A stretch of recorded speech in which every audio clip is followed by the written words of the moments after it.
काय पृथ्वी, बायको बरोबर काय डिस्कस करत होतास? तुला काही प्रॉब्लेम आहे का? नाही नंदा, का मला काय प्रॉब्लेम असणार आहे? ते ऑफिसचं एक काम आठवलं होतं ना, ते डिस्कस करत होतो आम्ही. अच्छा.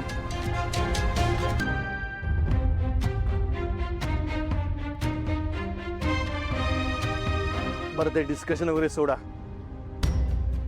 आपल्या मोक्षाचं लग्न ठरलंय, तयारीला लागा. लग्न जोरदार व्हायला हवं. पण विश्वंभर, त्यासाठी तुला किती संघर्ष करावा लागलाय हे लग्न मोडणाऱ्यांना कळू दे जरा. माझ्या संघर्षाचं सोड नंदा अक्का. आपल्या मुलीच्या सुखासाठी 50 एकर जमीन द्यावी लागली म्हणून काय झालं? हो, पण त्यासाठी तुला त्यांना विनंती करावी लागली की कोणी ऐऱ्या गेऱ्याच्या सांगण्याकडे लक्ष देऊ नका म्हणून. विश्वंभर, तू आपली काहीही चूक नसताना तुझं पद, प्रतिष्ठा, मान, सन्मान सगळं बाजूला ठेवून त्यांच्या दारात गेलास. मला खूप वाईट वाटलं रे. काय करणार नंदा अक्का? आपलंच नाणं खोटं असल्यावर शर्मिनी मान खाली जाणारच ना.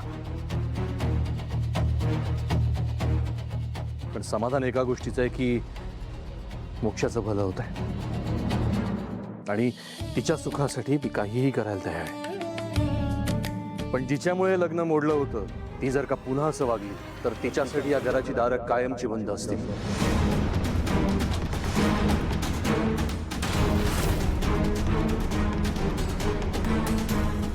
सांग तिला.